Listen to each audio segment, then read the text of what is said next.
1 Grammy, over 3 billion views, 15 Billboard hits, introducing the man himself, Roddy Ricch. His concerts, a fireball of energy. His music, an unstoppable tsunami of vibes. People were whispering he could be the next Drake. In fact, this guy didn't just climb the ladder of fame, he skyrocketed, giving big shots like Justin Bieber, Post Malone, and Maroon 5 a run for their music money back in 2019. But the quicker he rose to fame, the sooner he crashed. Did he stop making good music, or was it just that people got over him? Stay with us as we dig deeper into the roller coaster saga of Roddy Ricch, from soaring heights to uncharted love. Born in 1998 and raised in Compton, Roderick Moore, aka Roddy Ricch, had an early itch for hip-hop and rhyming, learning the craft from his family. But life in Compton wasn't a walk in the park. Imagine a place known for gangs and high crime rates. Yeah, that was the backdrop of Roddy's story.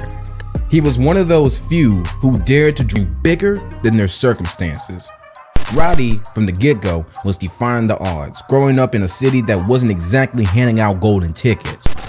By 15, he was part of the Park Village Crips gang, situated on Compton's west side. But even a city known for its tough reputation, things got rocky. Kicked out by his own mom for his affiliation, he took a turn towards a life where trouble seemed to stack up like a bad playlist. He dove into selling drugs and committing robberies, a stark contrast to his religious family background. His life was turning into a rap song, but not the kind that you sang along to.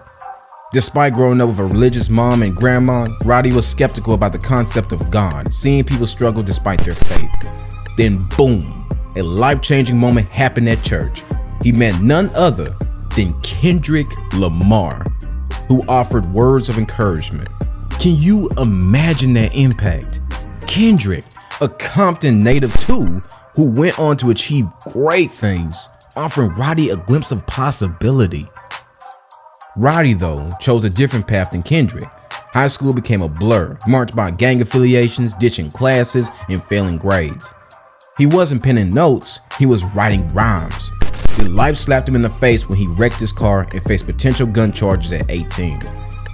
A stint in county jail waited him, and there in the cell, the gravity of his choices hit him hard. In that tough moment, he had a choice to make: embrace a life of crime or follow his passion. He chose music, pouring his energy into perfecting his craft. Starting off slow, he began to gain traction locally. His sound, influenced more by Atlanta than West Coast vibes, started gaining attention. 2017 saw a mixtape that changed the game: Feed the Streets. Suddenly, he wasn't just another kid spitting rhymes, he was on everyone's radar. With help from Nipsey Hussle, he got signed to Atlantic Records, dropping hits left and right. The journey was just beginning, but Roddy Ricch was already on his way from the Compton streets to the global music scene. After dropping the Feed the Streets 2 mixtape, there was a track on there called Die Young, and guess what? It had a beat by none other than London on the track, a top producer who's behind tunes for Roddy's inspiration, Young Thug.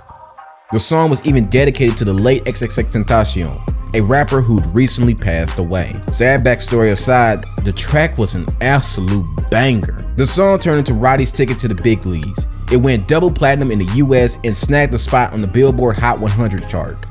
He was like a surfer catching the wave of success, riding alongside Meek Mill, Mustard, and Nipsey Hussle. Hip-hop heavyweights he teamed up with for hits like Ballin'. But the big showstopper? His debut album, Please Excuse Me for Being Antisocial, dropped in December 2019. You know the song that goes, I just hit the lick with the box? Yeah, the box. It's the track that exploded like fireworks. And if you were browsing TikTok, chances are you couldn't escape it.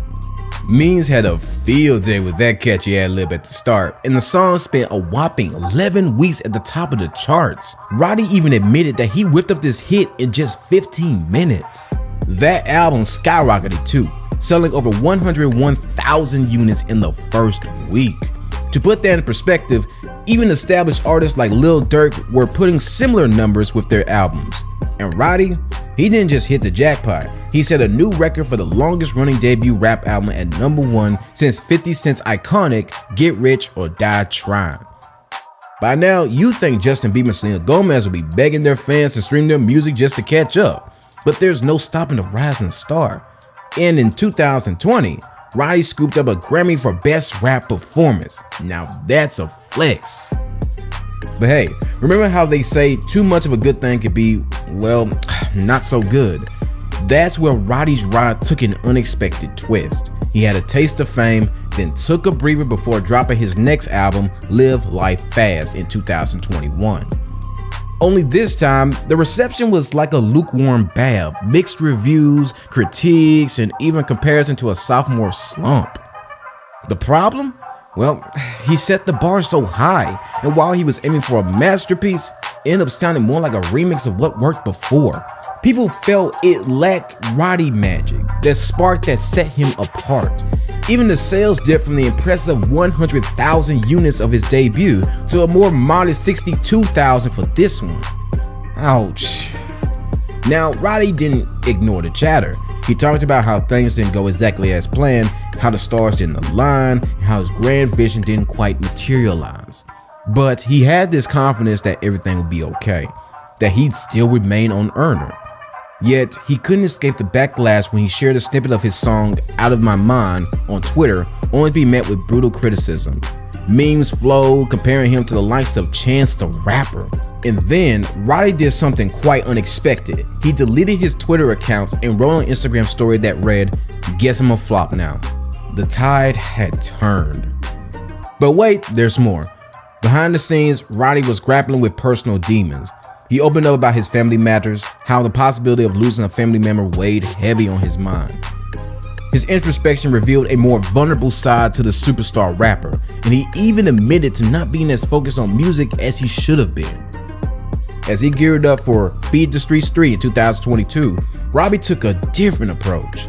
He aimed to craft an album for his core audience rather than chasing mainstream success. He fired back at fans who had unrealistic expectations, telling them to make themselves happy. Yet, even with this shift in attitude and direction, his mixtape's returns were underwhelming, just landing at the 14th spot on the Billboard chart.